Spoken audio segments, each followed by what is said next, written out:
Good morning and welcome back to Reaper Pro Tips with me, your host Anne, and disembodied hands Quindy and Justin. Can you guys hear me? Cause Streamlabs updated, and that means it can forget my mic again. Yes? Yeah, we're good. We're good. Yay!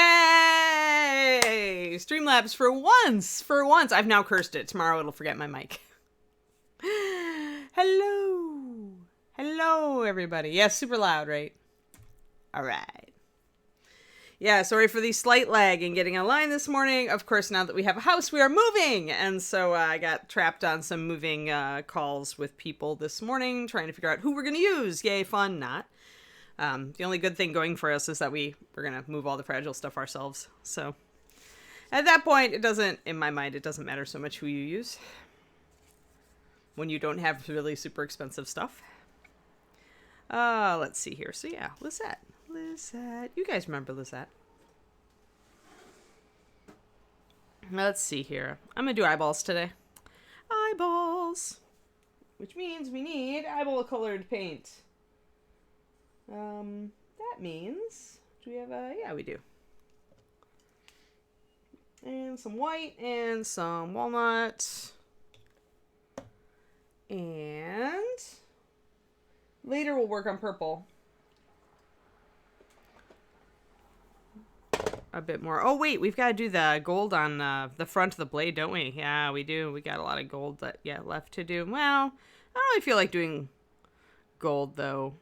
I guess we did. We haven't highlighted the purple. Yeah, let's work on purple after we do eyes. Let's do that. And then if we get to gold, we get to gold. I just have to mix up an awful lot of colors to do that gold. So I'm like, me, you know. It's like that kind of Monday. It's me. I did, Val. I did. I didn't sleep great for some reason. That's just like not fair when you don't sleep great or you don't feel great on the weekend, right? Like you want to feel springy on the weekends, you do stuff. No, same internet provider, Pendrake. It's only a mile and a half away from where we live now. It's like 5 minutes. Mountain View is small. I normally do them last, Roger, but I just decided I was in the mood for eyes today. Like, I used to be very superstitious about doing eyes at the very, very, very last minute because I just did not like the mini. The mini felt done after I did eyes. But I've gotten over that because David gives me a lot of shit about it. He gives me a lot of crap about it. And so I just started doing eyes whenever I felt like it, and I don't really have that hang up anymore, so. But normally I do them last. Like, if left to my own devices and not needled by my boyfriend, I will do them last. Just because for me they're a finishing touch. Like, they add the personality to the face. And I don't know. I really enjoy painting eyes also, I think. So I have this thing where I paint the things I most enjoy last. Because it keeps me going on the model through all the parts that I'm not as excited about. It did, because I paint the eyes in dark war shadow, like just in walnut, before I paint the actual eyes. And that's just something that you should always do when you're painting 28mm eyes. You should always line them. And I usually just fill in the whole eye socket because it's easy. Much easier than lining, per se. So you fill in the entire eye socket with dark, and that gives you that little bit of darkness around the eyes, which are normally caused by, as you can see, the shadow of the eyelid or the color of the eyelashes. You know, you usually have a little bit of a line, right? You can even see it on my camera.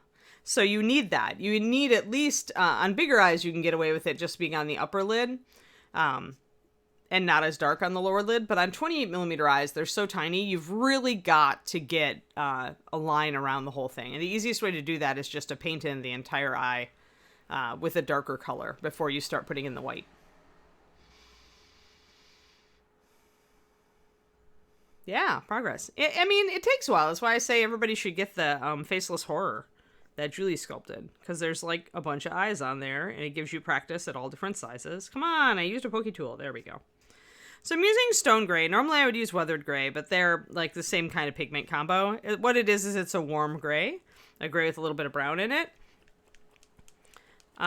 Never use pure white for your whites of your eyes, unless you're working with a model that's extremely tiny.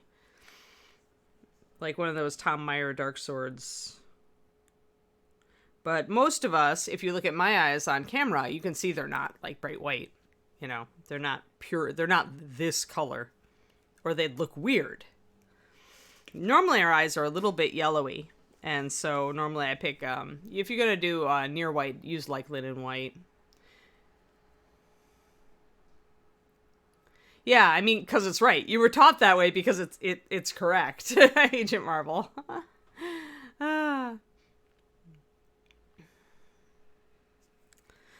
Yeah, because eyes are never pure white. And if you paint them that way, they'll look weird. So I don't have Weathered Stone out, so I'm just going to mix essentially a lighter version of Weathered Stone, which is a good eye color. If I only have walnut and pure white, I'll actually just use a tiny, tiny little dab of walnut and a bunch of white and mix it that way. It gets a very similar color. Mostly I'm just always looking for a grayish brown because that's how they tend to look. If you have a very large eye, then you can do more yellowish tones to it.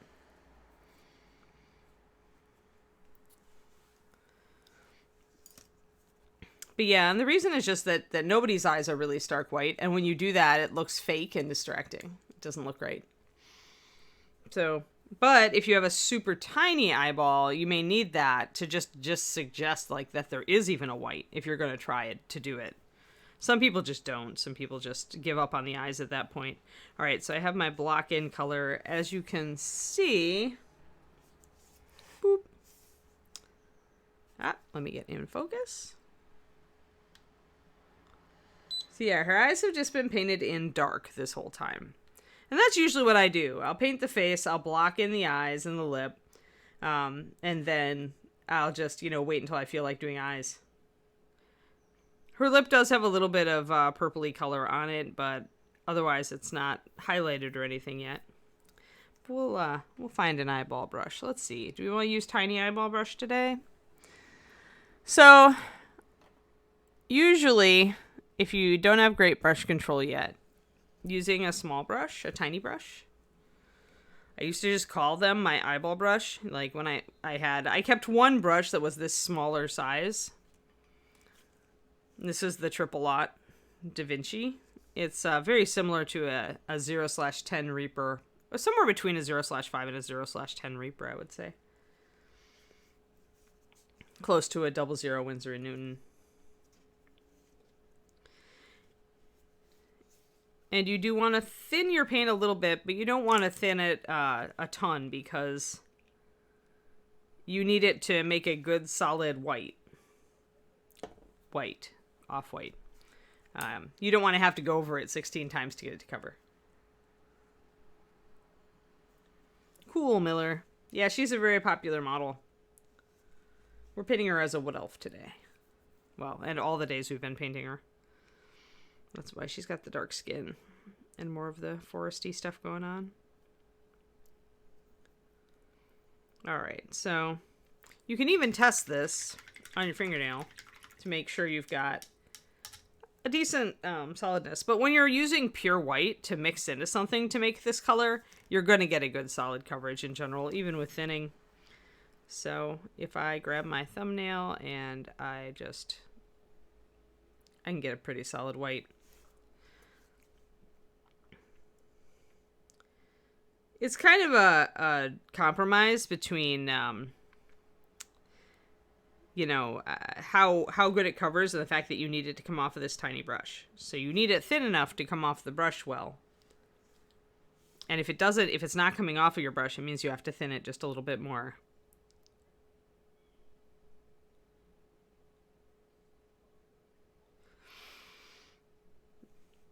And I'm going to start widening that out a bit. Her hair comes down around her face, and that makes it much more difficult because, of course, you can't come in necessarily on this side. You have to tilt the model and come in from this side. I'm going to put a little bit more water in my brush.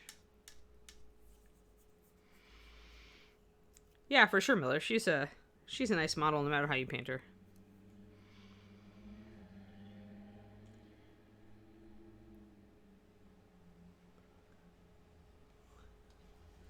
Just pretty much the quintessential female elven wizard, in my opinion, is Lysette.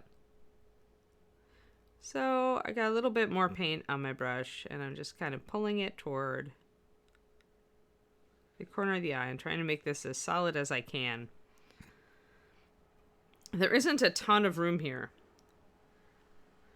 so we'll see how much of a, there we go. There we go, much better. So that's a nice big white. There we are. I may need to trim it a little bit toward the inner edge, but that is the shape of the eye. And you can even see that I still have a dark line around the entire thing. So that's why you've got your dark down first, guys. When you fill in the eye socket with this dark color, usually walnut when I do it, then when you carefully paint over the top of it, you're trying to just hit the rounded surface of the eye. And so then you keep that dark lid around it, which makes your eyes defined and makes them not be the screaming eyeballs of doom on your model. And the key is very little paint and thinner paint, as it always is with painting miniatures. And I didn't get a real solid coverage on that walnut there. I think I'm actually going to mix up some new walnut. Yokerst. Hello, Bob and Julie. Valfera painters have been wanting brush companies to do that since the beginning of brush time, and they haven't done it, so they're not gonna. So the best you can do, that's why I always advise people to like get one commonly used brush for reference, and then, you know, just ask your friends who paint. Just say, hey, I've got this, and I'm looking at this brand in this series, like what's close or what's smaller or what's whatever. That's why I usually give you guys a reference, like this is close to a Reaper X or a Winsor Newton X, you know, or I show you on camera the different sizes next to each other so that you can see, because a lot of you have like Raphael 8404s or 8408s, and so, you know, if I show this brush next to that, you can see how tiny it is. So I try to always give you guys a frame of reference for that reason, because brush companies, they're just not going to do that. They each have their idiosyncrasies and their special shapes. And if everybody standardized everything, then nobody would ever try a different brush. Yuck, Absalon, I hate those. Yeah, for sure. I mean, well, there are many reasons to only paint large figures for me, Missed Imp, but yeah. So I mixed up some walnut. I'm going to put 4 drops of walnut, 1 drop of my water. And I'm going to redo this eye on the right as you're looking at her, because I didn't have a very solid dark coat in there. I could kind of see my skin color through it. And I want to make sure there's a nice solid line before I start putting down my white on that side. So I'm going to mix this up. 4:1 is just a nice working level when you're just trying to get a solid line or a solid coat with MSP.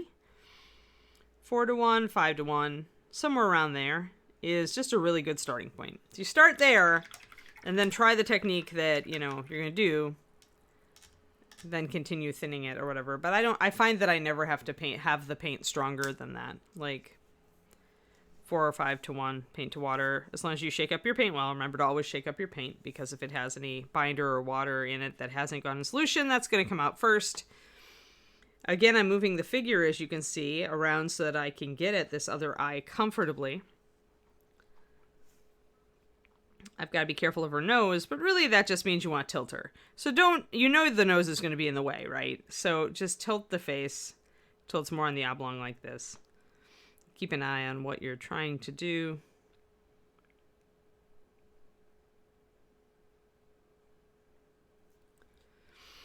Tilt it back, make sure. I will always move the model in preference to moving my brush all around.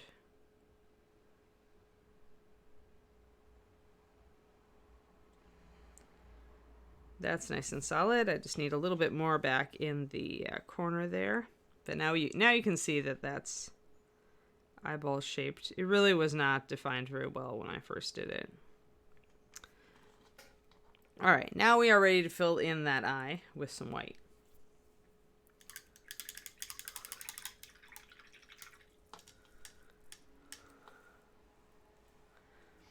But I hate painting 10mm, otherwise I can't do anything cursed. Yeah, that's funny, Pendrake.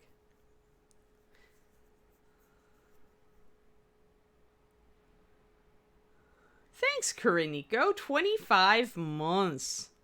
Yes, a sub for the show. We haven't used that phrase for a while, but a sub for the show is a vote for the show. If you like my show, consider voting with your dollars and subbing to us, or voting with your Prime sub, and then it's like free. So again, we're going to be tilting the model because we know that the hair is going to get in our way. We know that the nose is going to get in our way. So we're going to tilt the model so that we can keep our brush in a good position for detail work. It's just really important to not put your hand in an uncomfortable position when you're painting details. I mean, you're already going to be striving to get a really precise brush stroke and a really precise placement. So I started it. Now I'm going to go the other side. And when you have to tense up on your brush because your hand is in an uncomfortable position, that only makes everything worse. Any jitters, any shakes, anything like that. It's just going to make it harder for you. And the one thing we never want to do in this hobby is make it harder for ourselves because it's hard enough.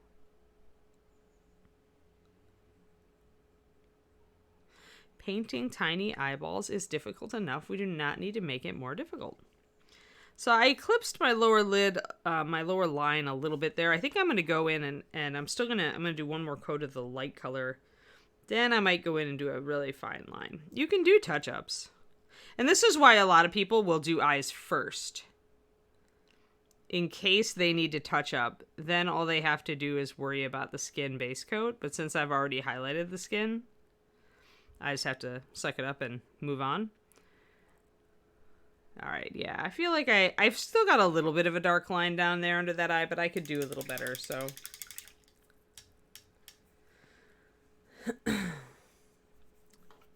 Yeah, I mean, what it comes down to is you should always be trying to save yourself stress. Save yourself stress and frustration at all costs. Whatever you are doing, find the way to do it that makes you the most relaxed and enjoy the process. So I'll have to touch up the white just a little bit for doing that line again, but that's all right. Good day, Dogfather.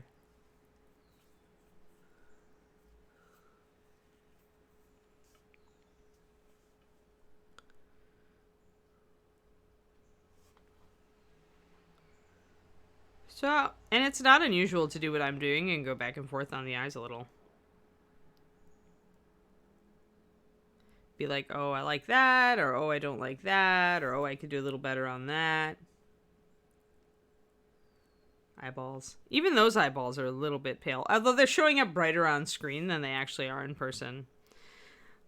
Now, I do feel like the inside corner of this could be a little better. So before I even try to put a pupil or an iris in, I'm going to try to get these shaped as well as I can, even if the sculpt is a little wonky.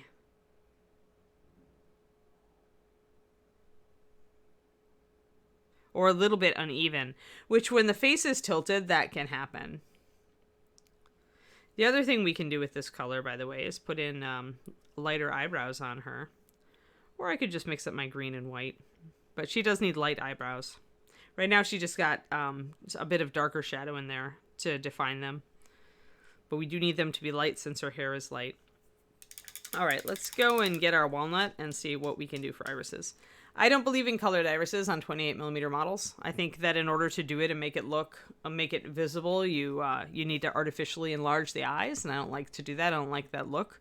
If you do like to do that and do like that look, you could ask Derek Schubert at ReaperCon how he does it. Because he used to paint those tiny little Sandy Garrity eyes, and he would kind of do paint plastic surgery on them to make them look bigger so that he could paint them better. So, yeah, long day already. I agree with that, Twisted Oma. Oh, good, yeah. Good, Dogfather. Sweet. Good morning, good morning. Wow, people are pouring in. Oh, is it happy birthday? Is happy birthday for Twisted Oma? Good, good, good. Well, it can't be a long day in a bad way then, if it's your birthday. It can only be a good long day. I mean, my birthday's on the longest day of the year, and I always am like, yeah, irate. My brother got screwed. He's on the shortest day of the year.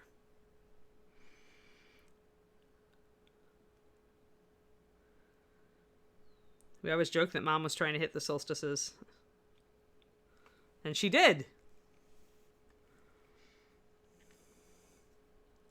All right, so now we've got our 4-to-1 thinned walnut, and this should be solid enough. You really, really want a solid dot. This is where eyes get persnickety and where you can get frustrated with them. Because in order to put that solid dot down, your paint needs to be thick enough to get a nice solid dot. You know, you need to be able to get that little dot. But you also need your paint to be thin enough to get that dot off your brush. Because if your paint is too thick, it will not come off your brush. So if you've ever like loaded up your brush and pushed the brush at the eyeball and really pushed at it and the paint still wasn't coming off, you did not have your paint thin enough. And that's where, because people think they need to have it thicker, and they're right, but you still need to thin it.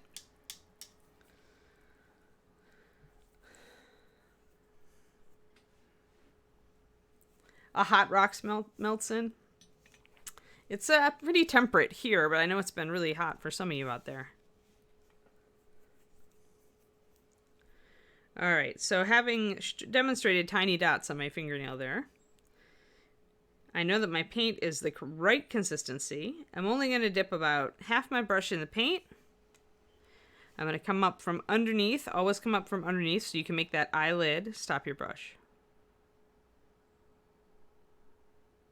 Just get a little mark in there first, and then judge as to whether it's in the right direction and if it's, you know, exactly where you want it, and which way you're going to widen it out. So right now it's right in the middle. I'm going to widen it out a little bit toward the middle.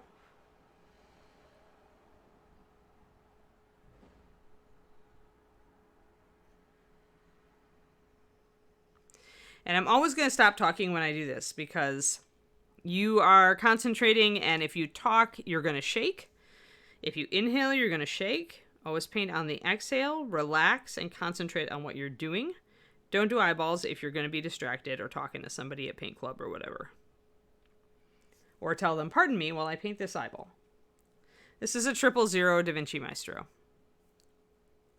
I mean, any smaller brush will do. A Reaper size 0.5 or 0.10. I used to use a Winsor Newton 00. It's about the same size.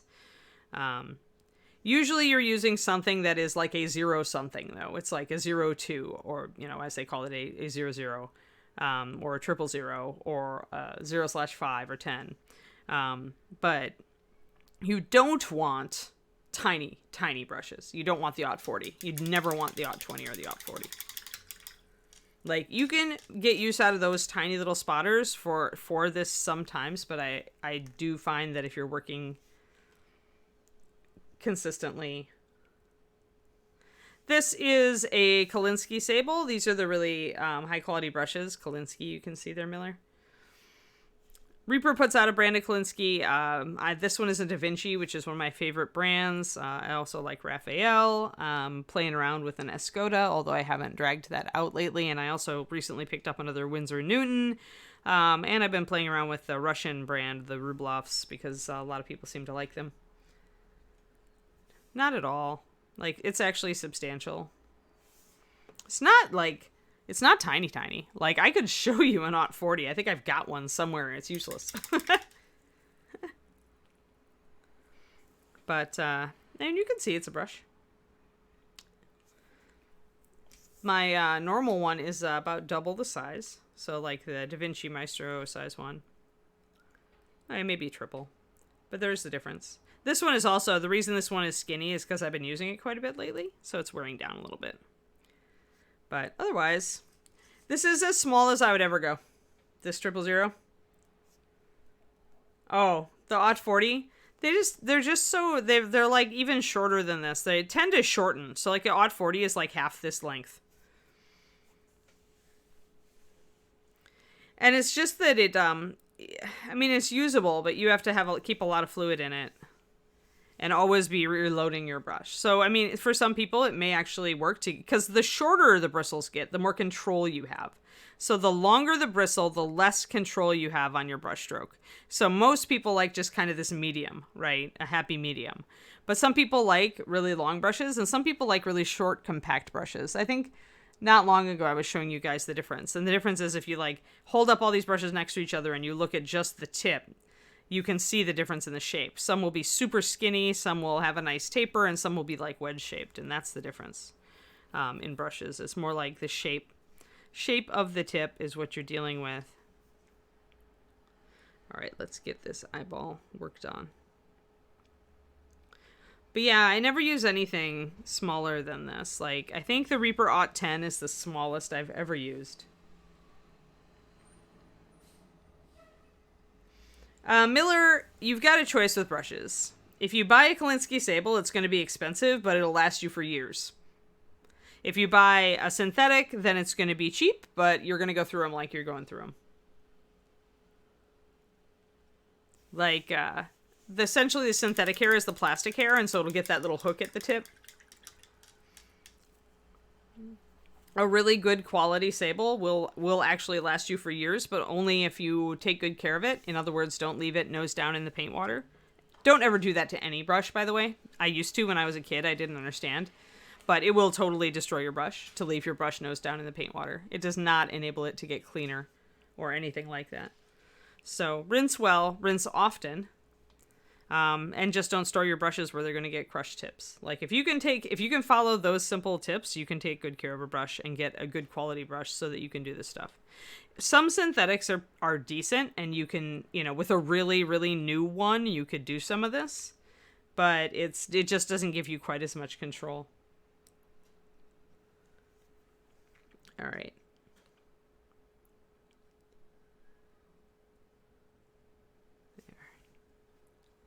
I have very little eye to work with here.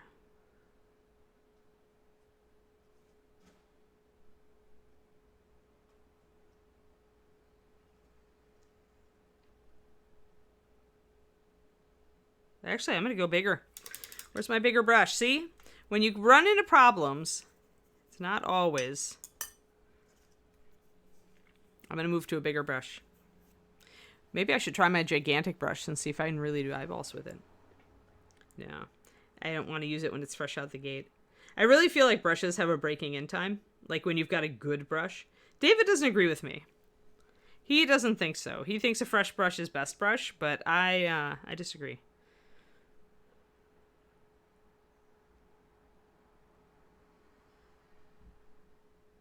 There we go, better.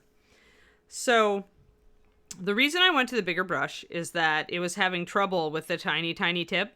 I was having trouble getting the eyeball to widen out the way I wanted it to because the paint would dry in the bristles a little bit, just get a little tacky, and it didn't want to come down.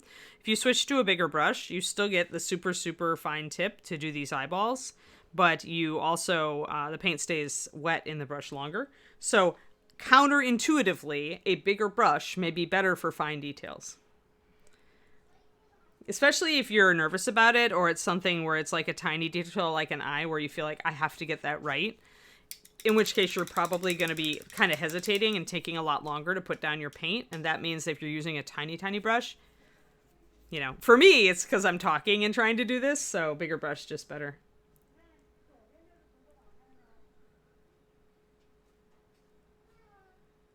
Yeah, exactly, Korniko. Yeah, you ruin them really fast. Yeah, those are probably synthetics. They're not going to be really good brushes, Miller.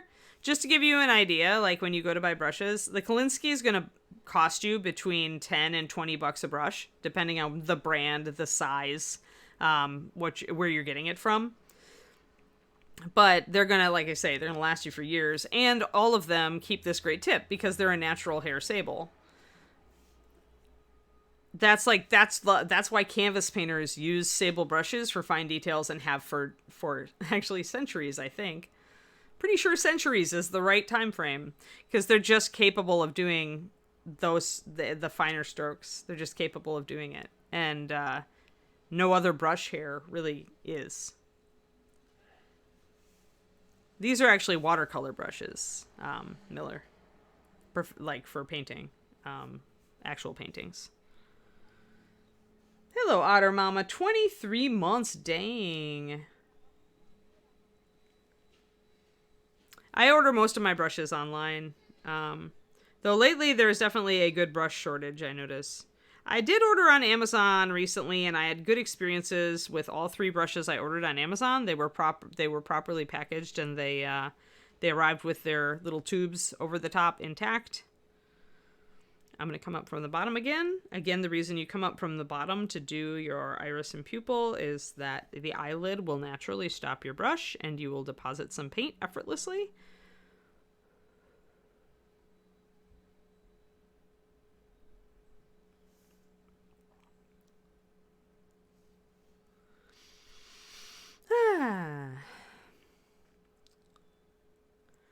So now I've got these little eyes, and I need to ask myself, if I'm going to do a reflection in them, then I want them to be bigger. But because of her hair coming down, the eyes are not huge to begin with.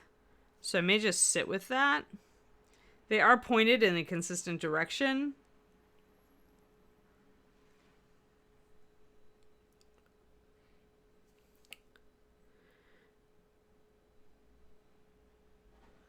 But yeah, I would advise it. I mean, the only reason to buy a good brush in an art store, although you can sometimes find them in art stores and university art stores, sometimes, but they price them up. They have to price them up a lot to make a profit on them. So you're going to pay more for the brush. Whereas if you go to Amazon or Dick Blick or ItalianArtStore.com, or sometimes you can go to the brush site itself, like the manufacturer's site.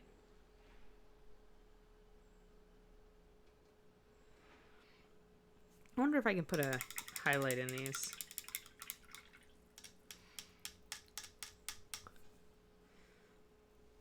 Anyway, you can get them cheaper, usually directly from an art site. And Dick Blick and Amazon both have brush guarantees. So if one of them is smushed in shipping, then you can return it. And usually they just send you a fresh one. But sometimes they ask you for return.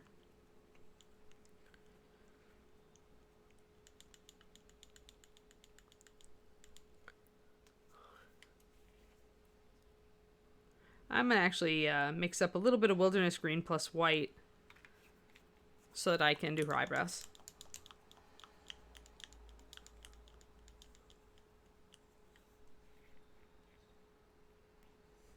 Yeah, I mean, like I said, if you want to try one to start out with, Reaper sells Kolinsky Sables. It's the black-handled Reaper brushes, Miller. And I would recommend in that the 0/5, which is around this size, maybe a tiny bit bigger than what I was using for my tiny brush. It's kind of halfway between these two. And it was the brush size that I used when I was Reaper staff painter for years. I just used a 0.5 for pretty much everything painting a 25mm or 28mm figure. Like that. That's all I needed. And that lets you, those are a grade 2 Kolinsky, so they're not like the super, like crazy high-end Kolinskys, but they're really good. And like I said, I could do everything with them. I like them as a starting level brush because they're just around $10. You're not paying 18 or 20 bucks for a brush. And you could try it out and see the results you get and see if you like it. Especially if you're on a budget.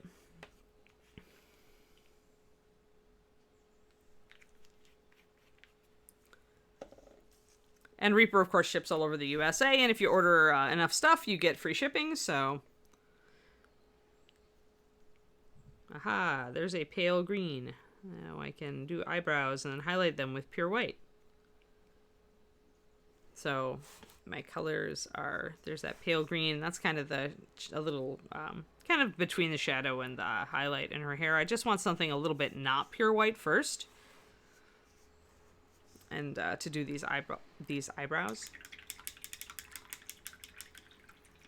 Oh no, it's currently out of stock. Are they? Do they have the Aught 10, Quindy? Would be the next one up, 8605 probably.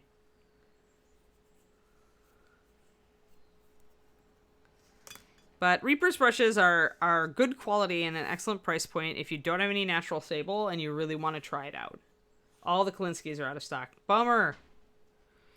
That's because they're good. We run out so frequently. And then we have to wait for the next shipment. That is a bummer. Yeah, well, maybe Kolinsky, maybe we just have a problem with weasel fur. Maybe there's a weasel fur supply problem. Get your brushes while you can.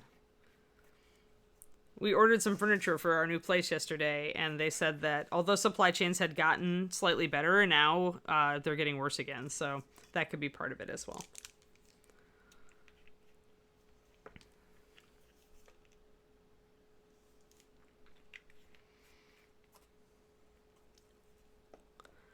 But yeah, I prefer doing eyes on larger models. I like being able to do the iris and put a proper highlight in, and you know, like an Oli.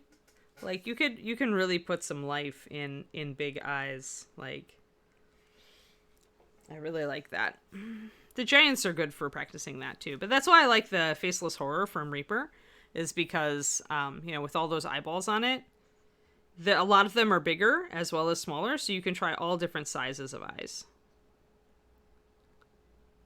All right, so I've got that thinned about 2:1. I've got that thinned. So now I'm going to do some eyebrows.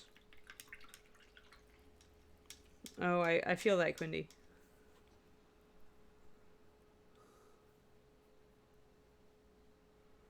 Yeah, I'm just noticing it's really, really hard to find some of the sizes and brands of brushes that I'm used to ordering Miller, because I was just restocking and trying to get a hold of some particular brushes that I use. I do have 3. I think I've got 3. I've got two Raphaels that are totally fresh and unused, and 2 Da Vinci Maestro Series 10 size ones that are totally unused, as well as all the new fresh different brushes that I've ordered recently. So I should be good for I'm going to be good for 3 or 4 years at this point. Hopefully they'll have the supply issues fixed by then. But since I tell you guys you know, where to go buy brushes, I still feel like, dang it, when I see a supply issue. So we're going to start with our pale green, since her hair actually is a base of a paler green. When you do eyebrows, really you should just be looking at the area, you know, where you've got your hollow of your eye right here, and then you've got the forehead. So it's that line where the eye area cuts inward. It's right on that line between the forehead and the eye, the hollow of the eye, where you put the eyebrow.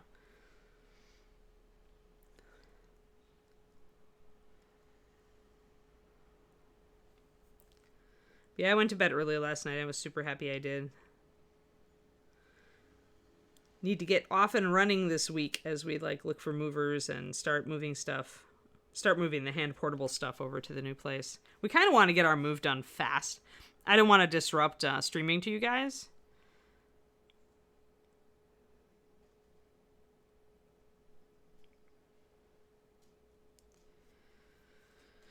So this green may actually be pale enough to do to leave as her eyebrow.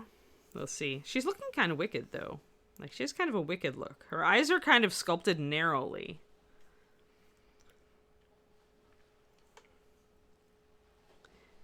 And her brows are canted in and down a little bit. So she kind of looks like she's ready to cast a spell at somebody and defend her little forest friends.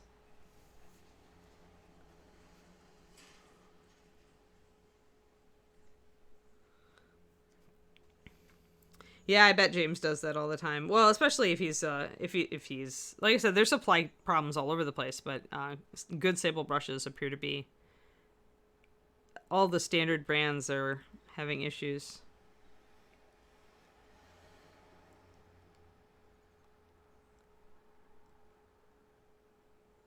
Or at least they've been hard to find. Hey, I could do worse than to sound like James. James is a pro. That man is a machine.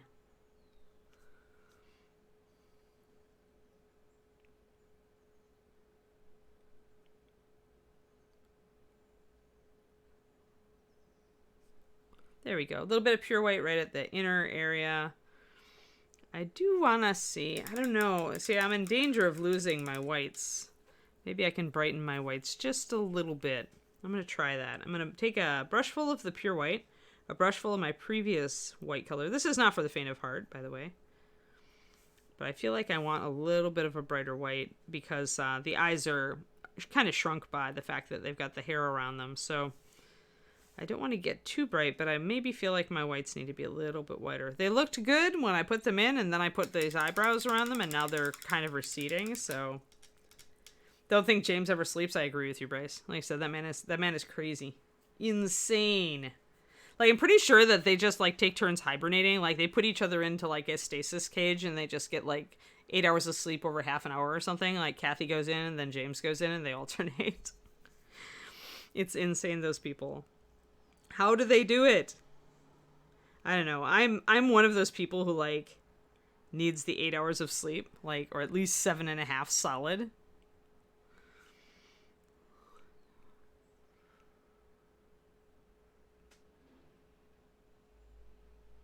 So retouching the whites are not for the faint of heart. Because, of course, you risk kind of screwing up what you've already done and having to redo the iris. But I don't really care about that. I use really thin paint, and so if I have to redo the eye 4 times, I don't really mind. It's just practice at that point.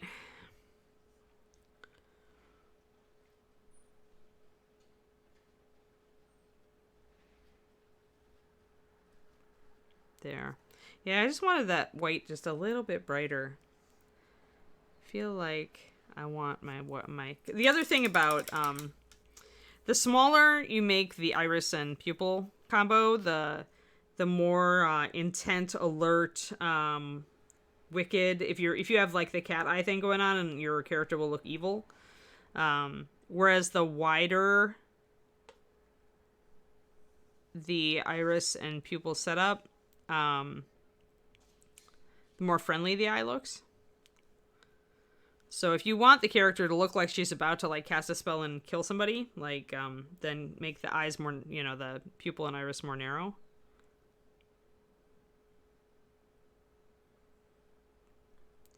But if you want them to look more friendly, then make them bigger.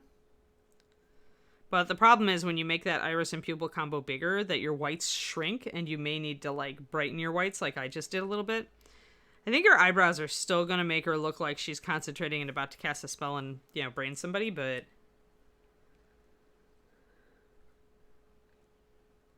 Oh, you just got your mega bundle. Very nice, Quindy.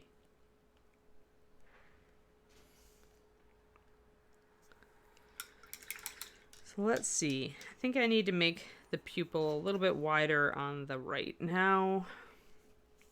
So, yeah, eyes can be futzy and take a while, is what the moral of the story ought to be. Yeah, it's kind of a concentrating... Yeah, it is a concentrating face, isn't it? She has enough of a smile, too, to make it... Yeah, like, this is going to be fun, at least for me. Yes, that's a good way to put it, Nomenzik.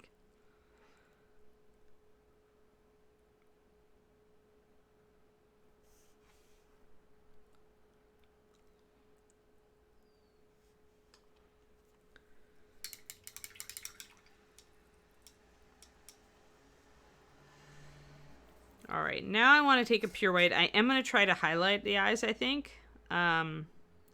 This could backfire badly. And I think I'm going to switch to small, tiny brush again. We'll see. And again, I may have to redo the eye after this. Like, trying to put that little catch light, the little white catch light, into the eye on a 28 can be very, very nerve-wracking.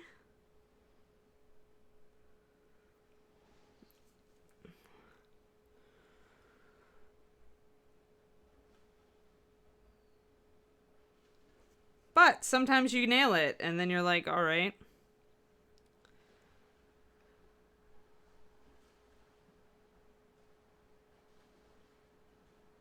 Nope, that one, my paint got too dry. But I think I need to... And this is, when you're doing this sort of thing, it's just like trying to do like a colored iris or something. You just gotta... You're kind of going to go back and forth and massage it until you get the right look you want. Because, like, I got the catch light into the pupil, but now my outer wall of the iris is a little bit thin.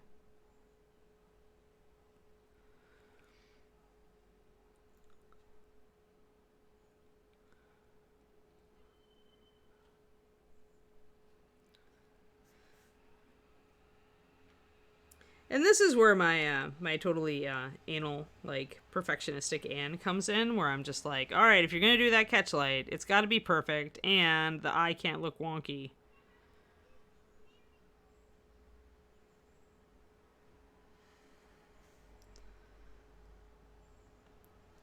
And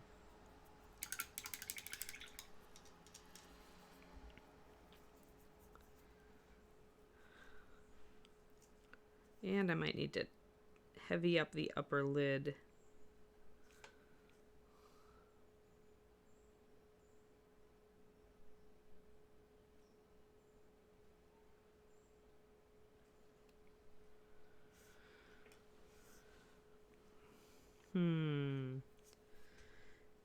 Jury's out on whether I like it. It looks good in person. It's not looking good on camera.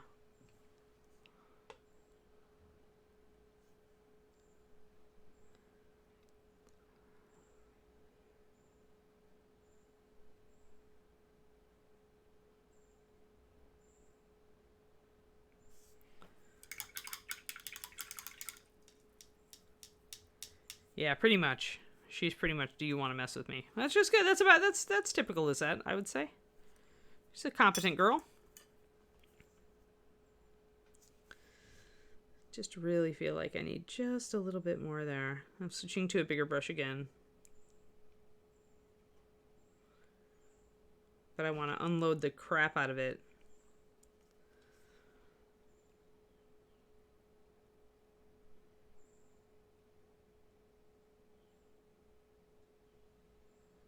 And this is where I would bring in the Optivisor on top of my reading glasses, guys. Like, if I got real serious about this eye, and I'm like, I want this eye to be abso-perfect,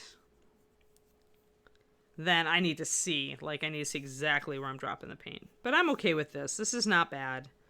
So we'll go with this for now. I am going to correct this a little.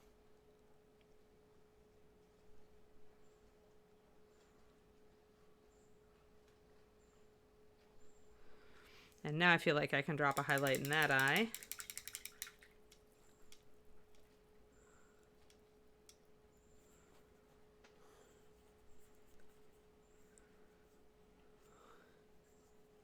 But I think I want, do I want tiny brush? We'll see. We'll see. I mean, the Maestro, the number 1, is just got a really good point, so it should suffice.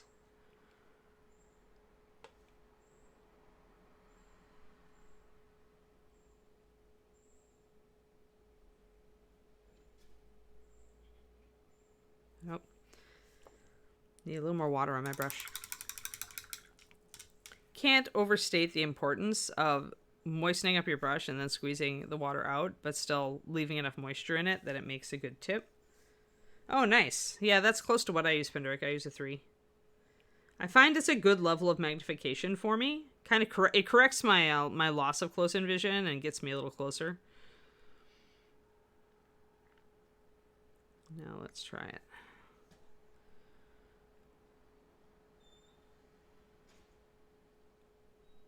That's a little bit of a light. Good enough. Good enough for 28mm. All right. Yeah, I'm okay with those eyes.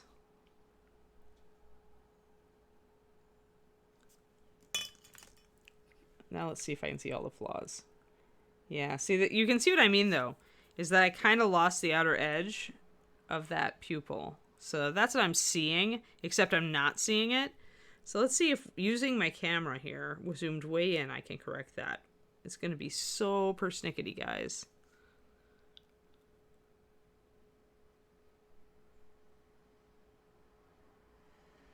See, now I blacked it out. I kept my highlight. I lost a little bit of my white, but actually that works because the hair drops down. That does work. I feel like I need to accent my white on the inner eye now. You see how this goes, how to get perfect eyes, it's going to take me an hour? Do you guys get this? Like, if you think that we whip off perfect eyes on a model the first time, like, okay, every once in a while, you'll nail something, and you'll be like, oh, thank God. You know, but for me, getting the eyes absolutely right can take an hour all by itself. Like, when I really like a figure and I'm like, no, I've got to nail the eyes on this one.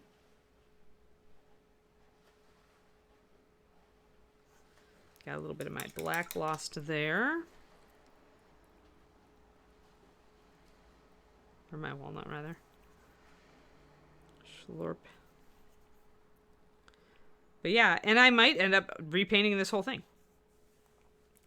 So, 1 second. I'm going to go back because getting closer is just like not helping me. There we go. Yeah, I still feel like I need more white there. Gonna turn it upside down. Yeah, I can see the eye from here and I like it. Like if we get here, you can see I've got the light on the one side and I still have a white. I think I'm just getting a little bit too persnickety at this point. But I still want more. I want more white on the inside here because the eyes look really dark still. And I don't want that. So let's see here. I'm going to try this one more time, then we're going to take a stretch break, and then I'm going to come back to it fresh. If you keep futzing with something and it's just not working and you're just like, and I'm going back and forth, get up, take a 5-minute break, stretch, get a drink, get away from it. Yeah, see, it takes you that long too, Bryce? Yep. No, I think the bigger models have other challenges, though, War Shadow. Like, if you're going to try to make it a really realistic eye. They have their own challenges. Plus, when you get bigger, you really have to make sure your iris is, like, round.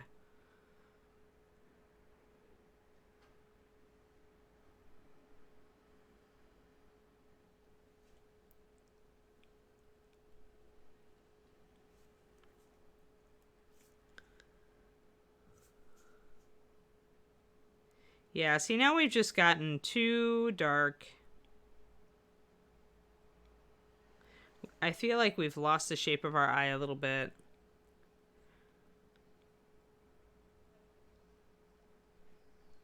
It's not bad, but I feel like I could do better on this one. I may repaint it. We'll see.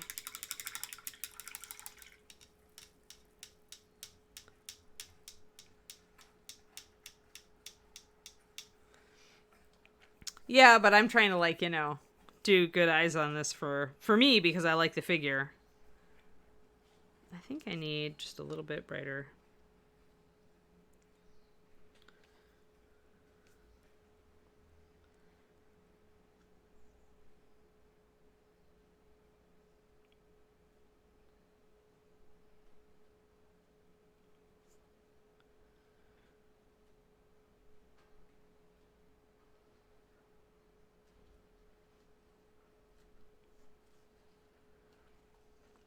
There we go, a little bit brighter.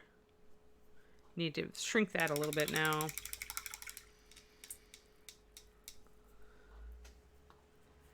Yeah, if I hadn't gone for the reflection, like the reflected light, then the basic eyes were fine. But I find that catch light just brings in like a lot of life to the model.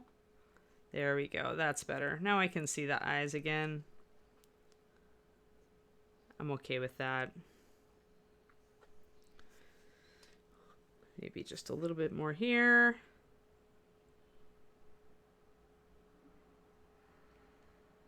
As you get better with eyes, you get more persnickety about your eyes because you understand what's possible. You understand that, you know, you could do better than that and that it would make you happier with the model. And that's really the case, you know, that's really my question for myself in these times is, will it make me happier with the model? Oof.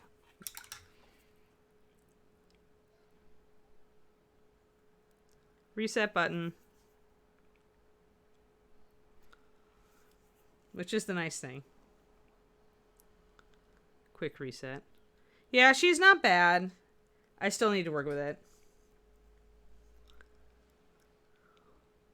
But it's not bad. It's not bad. But her pupil needs to move a little on this side. So I'll probably futz around with it even more, because why not? But first I need to stretch. So, yay. My camera keeps moving. I keep, there. Oh yeah. Actually we sold out like instantaneously. We were classes that sold out, within the first hour, I think, Bryce.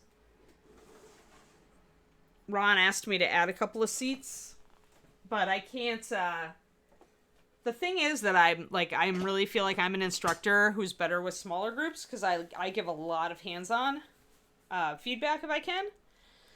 So I didn't want to make my classes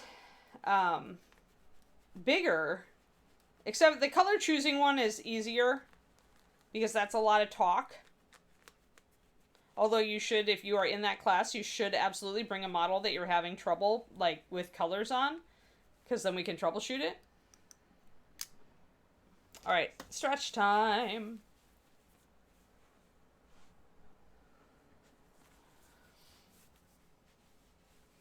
Yeah, I mean, most people, when they're starting painting, they don't bother with eyes, and that's perfectly fair.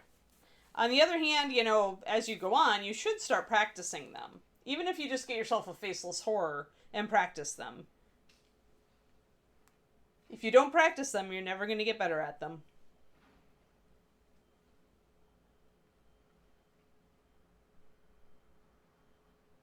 And it also takes the fear factor out. I mean, there's definitely a fear factor with doing eyeballs. People get super nervous about it. And the way to get past that is to make yourself do eyes a lot.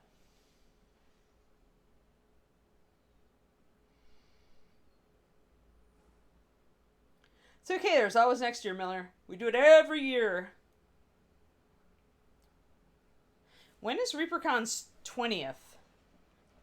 That's going to probably be in a few years, isn't it?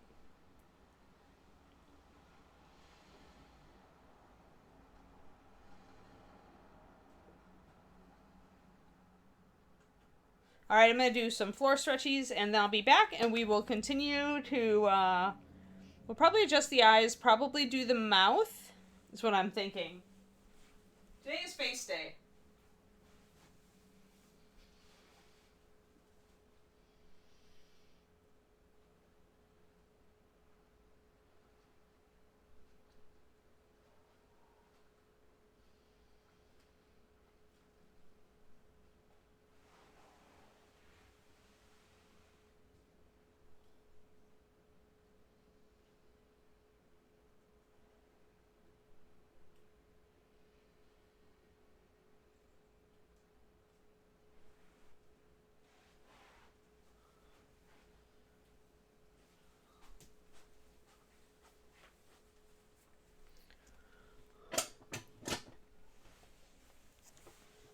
Whee!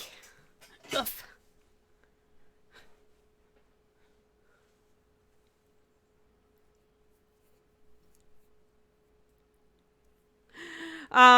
Bryce, Ed, and Ron are both used to me saying no.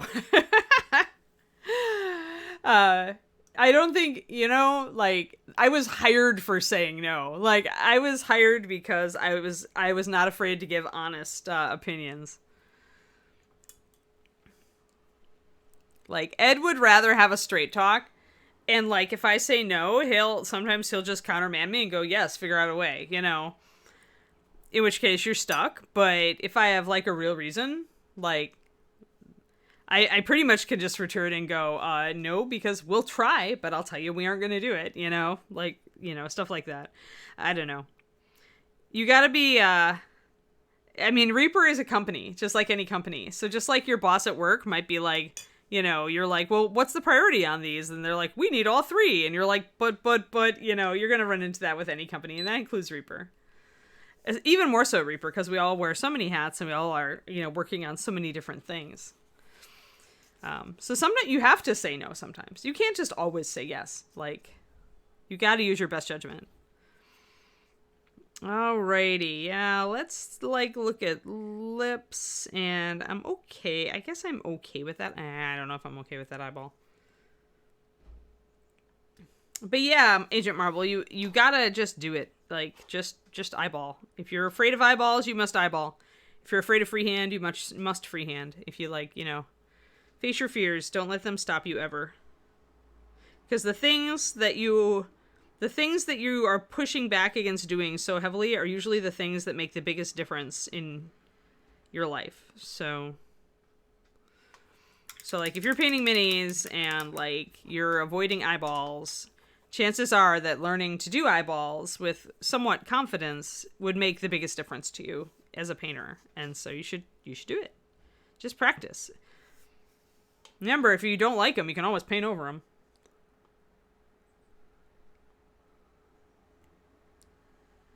Well, yeah, we're working on it. Thanks, Shotgun Good Derek. I still need some more. Like, a lot of this isn't done. So, a lot of this is not finalized. We've been jumping a lot all over this model to get her to, you know, here and there and everywhere. So, I'm still annoyed at that eyeball. I still want that eyeball to be just a little bit different. Just a little bit better. I swear there'll be a point where I'm happy. I swear. Yeah, Dragon Eye, that's a great rule.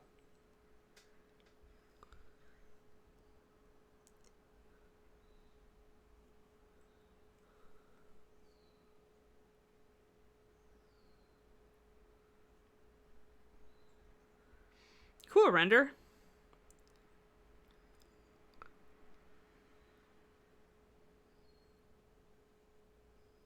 Yeah, I'm just like, when I try to correct this eye, I just keep blurfing. Maybe that's a sign from the gods of paint that I need to just let it go.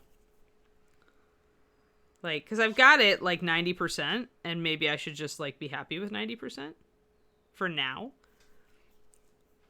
I bet you anything that if I come at this on a different day, I'm going to be able to correct it instantly and with like minimum stress. So yeah, we'll let it go. We'll move on to the mouth.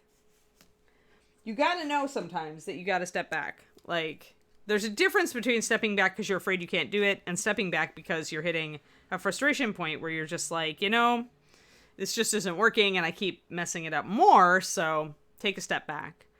There is such a thing as step away from the mini. I used to say it at Paint Club a lot. You can try and try until you totally wreck things, so you gotta, like, back up sometimes. Where's my succubus kiss? I think I want succubus kiss. Succubus kiss, where are you? There we go. 9462 succubus kiss. It's a great color for mixing lip and blush colors on dark-skinned entities.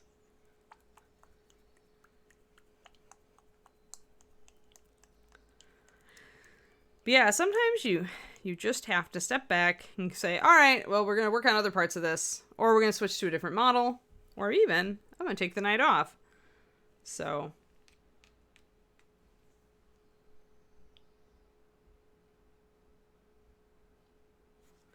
you grab some of this lovely succubus kiss, and I'm going to mix some white into it, just a tiny bit. And that is going to make a very pretty dark rose color. Probably need the actual succubus kiss as well for blush. You can get a little bit more there. So Succubus Kiss is a lovely kind of a dark magenta-y red. Like so.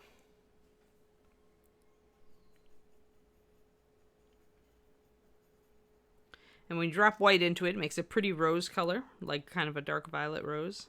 It's very nice. And I really love this color to build lip color and blush color on darker skinned individuals.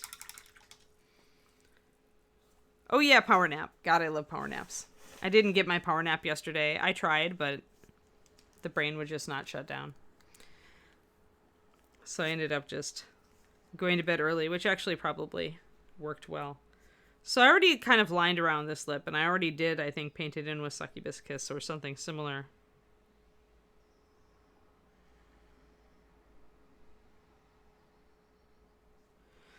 So if we lighten it up just a little,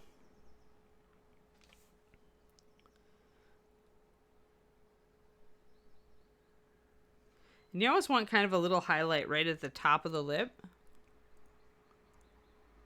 If you look at people around you, you'll see it.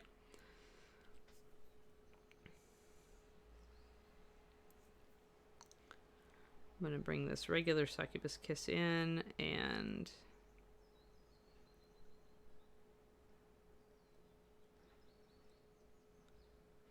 bring in a little bit of color around it. Make sure that I'm covering up the walnut. I don't want the lips to be like overtly pink. I just want a little hint of color there.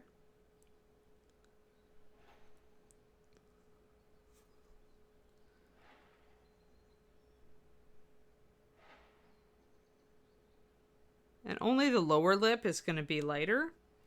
The upper lip is going to stay dark. Because it's a shadow, pretty much, on anybody. If you really feel like you've lost the darkness on the upper lip, you can grab some walnut and line it. You can also use walnut to define the line of the mouth. I see a lot of beginning painters don't do that at all. Yeah. That's funny, Twisted Oma. I can shut it down after a bit. Like, the most it'll delay me is usually like 20, 25 minutes, maybe a half an hour if I'm really got a lot to think about that I'm worried about. But eventually, I meditate. And so I just use meditation until my brain just stops. And it does work. But when you've got a power nap where you're only laying down for half an hour, there are times that won't work. So, and I won't let myself lay down for more than that if it's power nap time.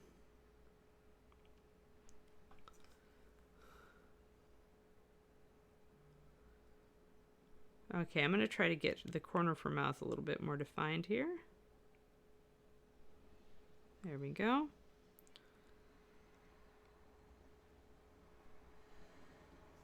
A little bit too much.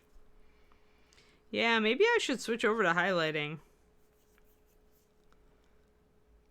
I'm feeling like my fine motor for fine detail is not there today. Like, I managed until I pushed my eyes too far. And then I was like, if I studied his style a bit, Vimanakwa, I could probably do a Bob Ross style. But I don't know that you could really nail it. Like, I guess you could. He has a really loose style that relies on really large brush strokes. It's hard to shrink that onto a model.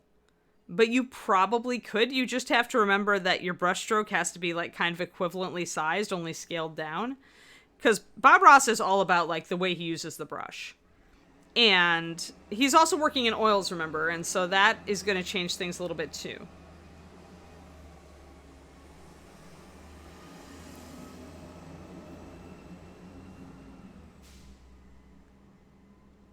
Yeah, it takes practice, Twisted Oma. Like, if you try meditating, like, you have to, like, keep trying. I find that, like, I can't do it if I'm doing, like, breathing.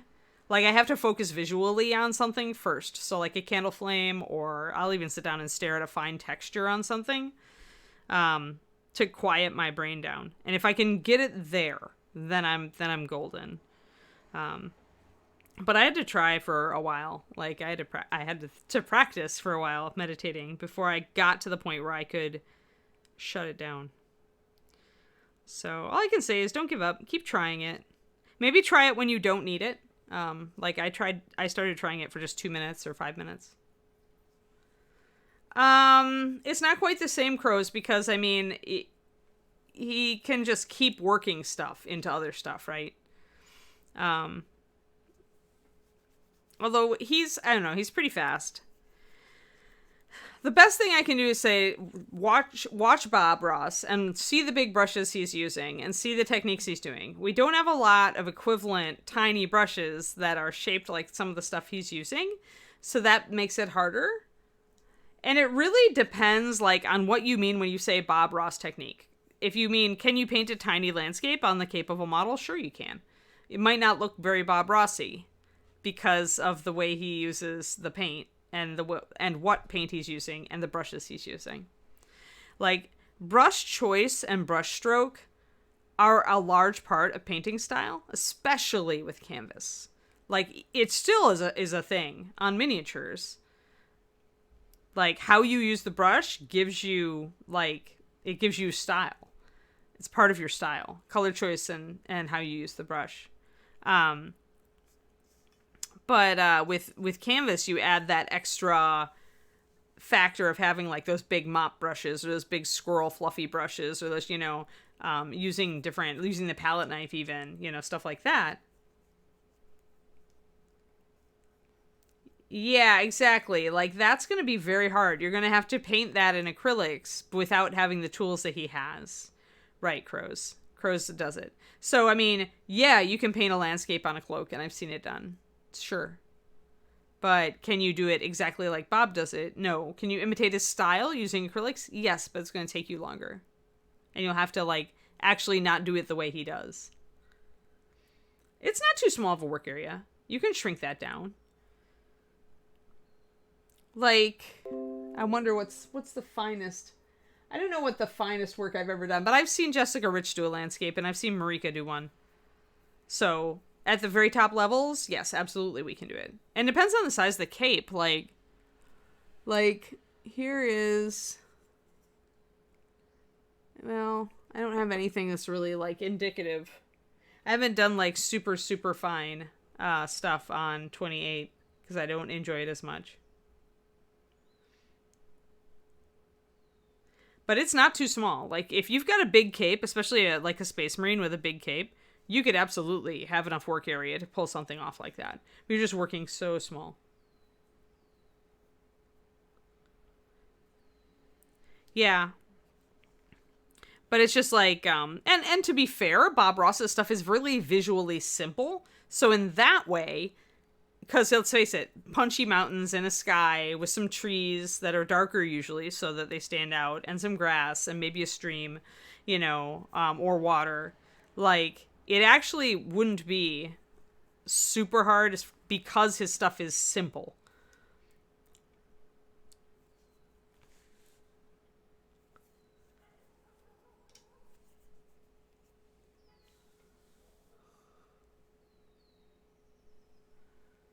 Yeah, exactly. You could scale it down. Like, then you're down to 6.6 by 4.5 half inch. Then you're down to 3 by 2.2 quarter inch. Then you're down to 1.5, which is about this, with an 1/8 inch brush, which is, you could get that. You could do it. So yeah, if a miniatures cape is about 1 inch, you end up using something like we use, right? You could do it. You could get the same shapes. Could you get, like, the same visual style? Mostly, but you'd be using, like I said, you'd have to use other techniques because he's using oils.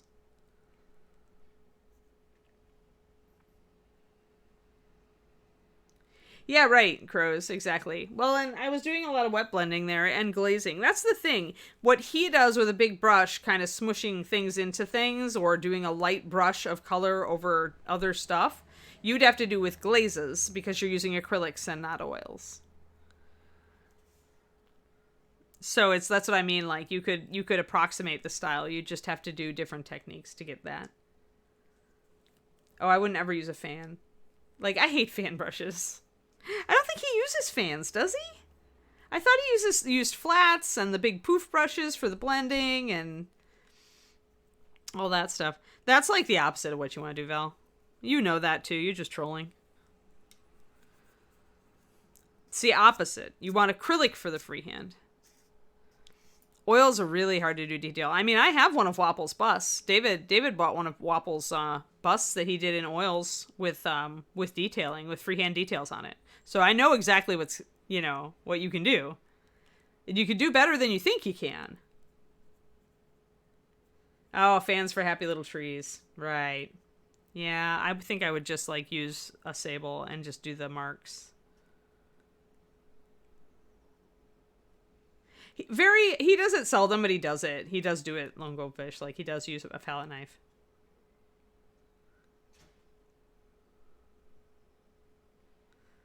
That's funny, Valendar. Yeah, but I challenge James to do anything that's fine on 28 with oils. If he can, then I'm really impressed. It's hard. It's hard. You can do it. You have to, like, let the surface set up in advance, and you'd have to use a lot of white. I mean, I probably could paint this on in oils, but I'd have to have, like, a very dry surface. I'd probably want to have almost an acrylic surface. But yeah, it's not like it's impossible, Maval. It's just like, in general, I find acrylic is better because the problem is creating crisp lines with oil. But I don't want to go into that much because, yeah, we don't use oils on this show.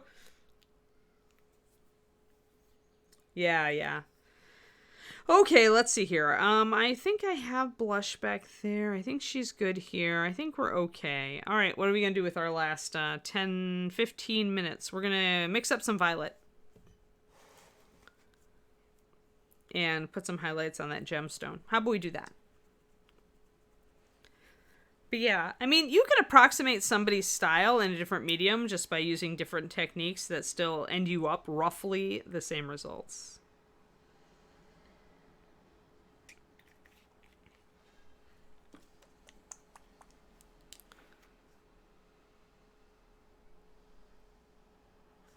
And if anybody can do it in oils, it's James, because like I said, he's a pro. He's got more experience painting canvas than I do, like times 5 or 10 years.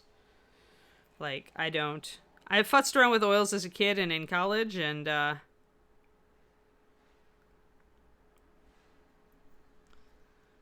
didn't ever think of them as a medium for painting miniatures because I knew how imprecise they could be. And I liked precision. So I tended to gravitate after college more toward acrylics and watercolors.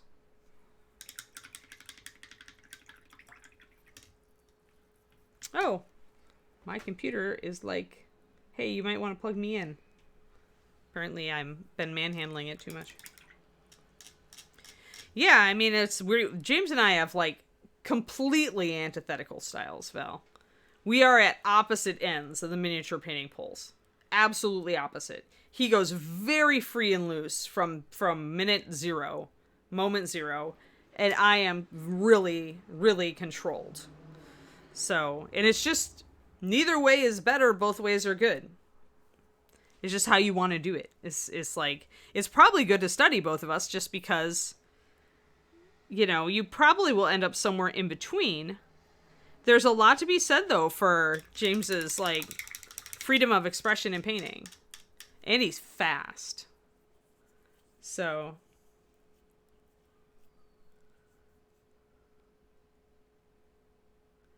Yeah, he's a pro. Like, James, like I said, I always tell you guys, he was a legit canvas painter for a long time before he went to miniatures. He can do it all. James can do it all.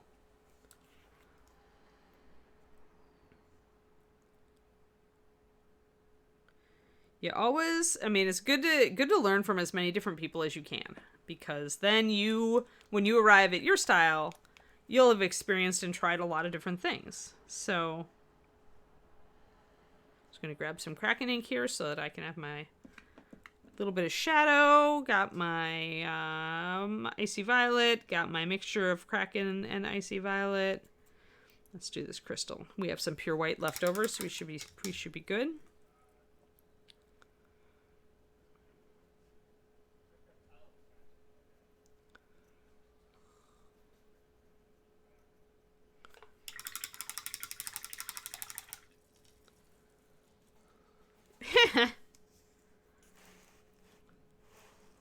We all just do it different. And it's mindset. A lot of it is mindset. Let's see. So if I made that highlight there, then I want to make this highlight here. We have a little bit of a chip in this crystal staff. I just noticed it. And maybe it's a mold line connection point, but I may have to paint over it real quick. Let me get my knife. Where did I put you, knife? Oh no, I had my knife out when I was cleaning my Dungeons and Doggies. Uh-oh. Where did I put it? Did I leave it out on the table? Oh no, there it is. Phew. I was cleaning some Animal Adventures minis the other day because I decided I would like to paint some. Yeah, I've got like this big fracture line here on this crystal that looks like it actually was maybe a slight imperfection in the molding.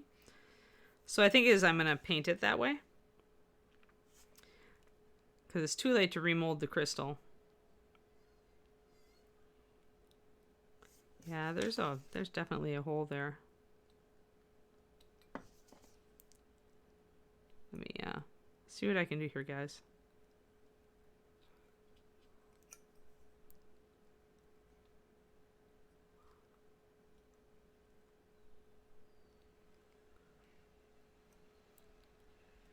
The problem here is when you get it ripped off, And then you end up having to like repaint the entire thing. So today's blooper day.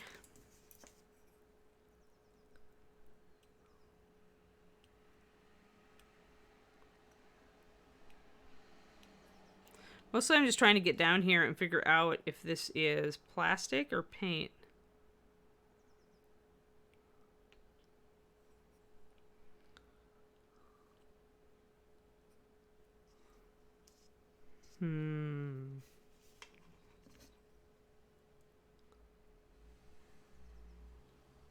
Aha, there we go, it was plastic.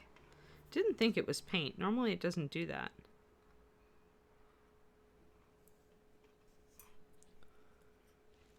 Be very careful when you are working with a knife around areas that are painted, of course. You don't want to accidentally blorf and make irreparable damage.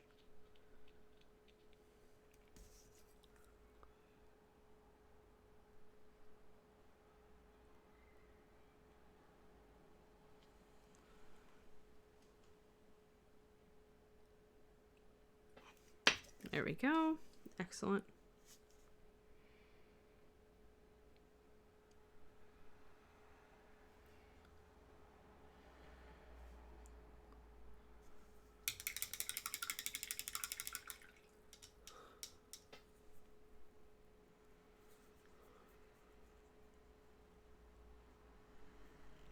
Yeah, my stuff comes together like later on.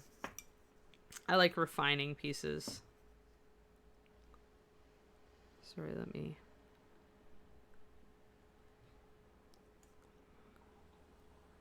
Kind of trying to carve this crystal a little bit and get it to where I want it. Didn't spend much time looking at it earlier, so now I'm like, all right.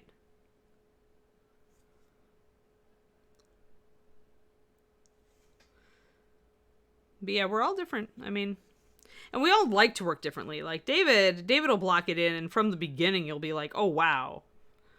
Because he'll block in his light so quickly, and the light alone will make it look good. But I take a lot longer. I look a lot more organically. And the way he put it is that I also rely more heavily on the ambient light around the figure, rather than introducing strong lighting with my paints.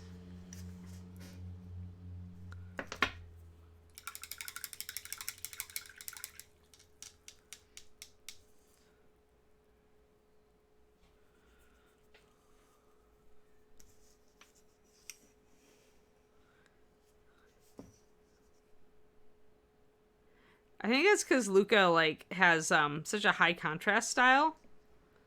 And so until he throws that final bit of highlight in, you're like, okay, all right. Oh, whoa! You know, because that final bit of highlight makes such a huge impact. There we go. All right, I like this now. Let that dry, and then I'll start doing... Yeah, exactly, Valendar. That's I wouldn't have used a flower thing, but that, you know, that on this model, using a flower reference is absolutely appropriate. And I like it that way. Like, I used to paint the way that, like, Luca paints, and I got frustrated because I felt like I was taking forever and I was never finishing anything. And if I do it this way, where parts of it just emerge until the whole thing is there, like, then I get the reward of feeling like I can see where I'm going. I don't like wandering in the woods. I like to see where I'm going. But I'm not like, I don't have the instinctual grasp of lighting that David does yet to be able to like put down like color and light confidently and fast. Like that boy sets up models super fast. His finishing work is as slow as mine, I would say. Maybe a little faster, because he's not as perfectionistic as me. And he also doesn't, like, go for smoothness like I do sometimes and the finest textures. But his setups are far, far faster than mine. Which is kind of why I'm messing around with the wet palette more, right? So we've created a little facet here, which I kind of like. So this does not appear on the regular model, but since I created it because I had a rough spot on the crystal, Now we have a bit of a facet in the front that's kind of like arched like this, like almost like a flower, which I like, and I'm going to keep it. So whenever you're working in plastic or resin and you have an angular gem, you can absolutely use your knife to carve it if you want it to be a little more interesting, or you want a facet to be on the front where it wasn't in this case. I was fixing a hole in the plastic, but in the end, I think I'm going to like the shape of the crystal better for it. So I'm going to just outline all my facet bits in white.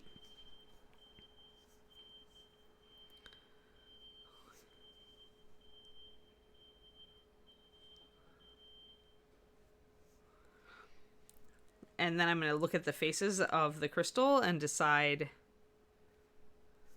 what I'm going to do with them. Yeah, little victories keep you going, St. Ursa. That's kind of like, and it's just, I've learned over the years, learn yourself. Like, don't always push against stuff like this. If you're like, no, I need to get over myself. I need to get over this.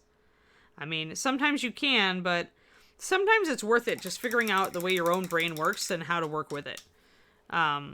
So for me, it was just like, I could see where I was getting frustrated. I could see where, you know, it was getting hard to push past a certain point in my painting.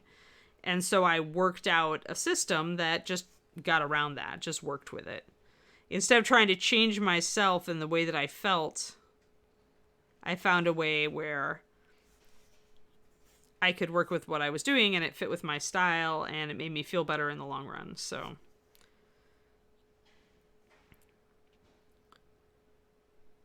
although we should never shy away from self-improvement, there is something to be said for finding the way that works best with you instead of trying to change to some other way.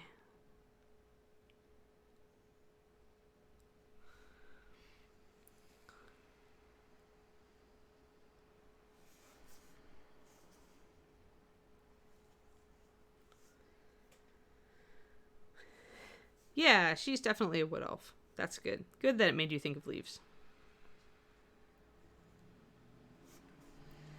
We have departed a bit from the traditional Lysette in that way.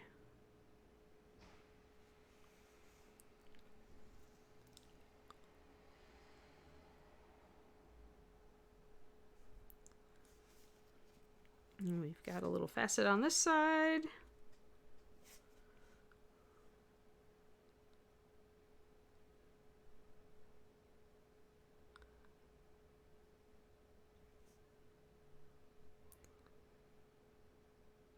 Blorf. That's alright, we can fix it.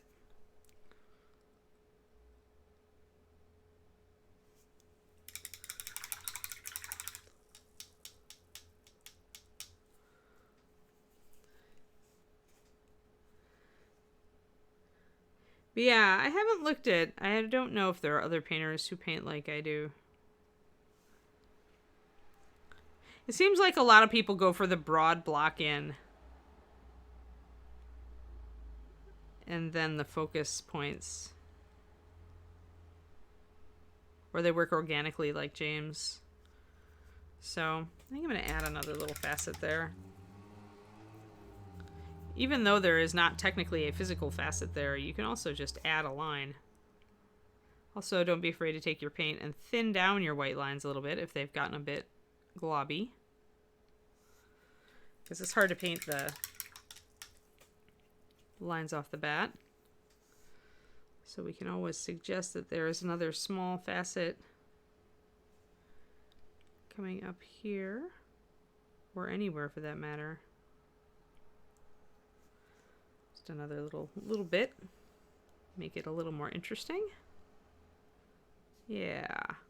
Cool. All right. And I think my light is going to come from this direction. So I'm going to lighten that facet up.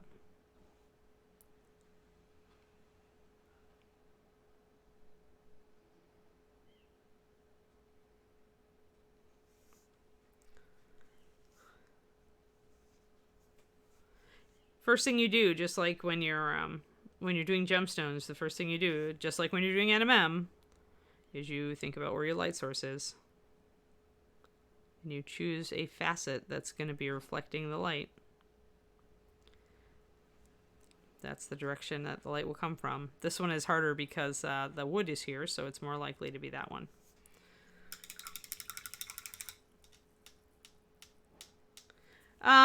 Ed wanted us to make funny colors.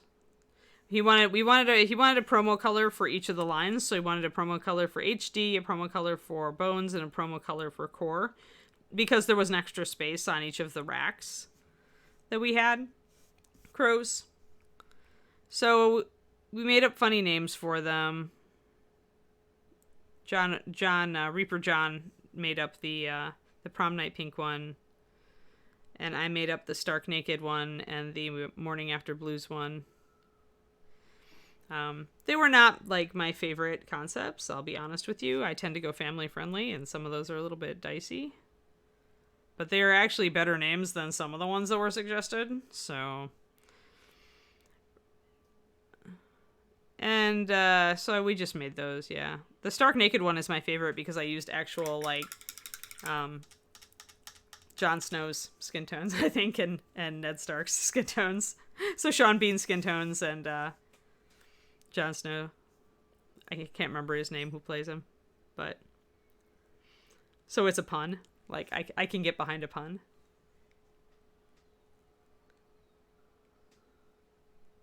Yeah, Bryce, well, I was the most, like, me and Adrian were the ones of, we need to keep it clean. We need to keep it family friendly. And some other people who shall not be named Ed never really cared much about that. Yeah, Kit Harington. Oh, cool. Good to know. But yeah, no, Ed wanted jokey names, so we did jokey names. But Stark Naked is my favorite of those colors. Morning After Blues had to be kind of a sad color, so that's why I made it kind of a grayed out blue. It's not a bright, happy blue for that reason. And who doesn't need a hot pink metallic? And that's what the prom night pink was.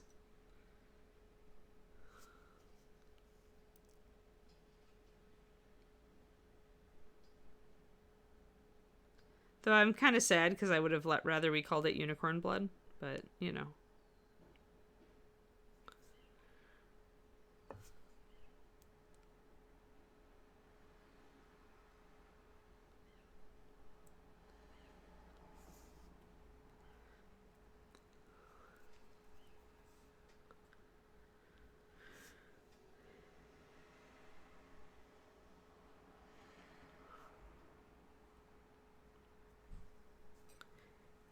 Oh, it is time, actually. I just realized, well, I mostly got this gem blocked in.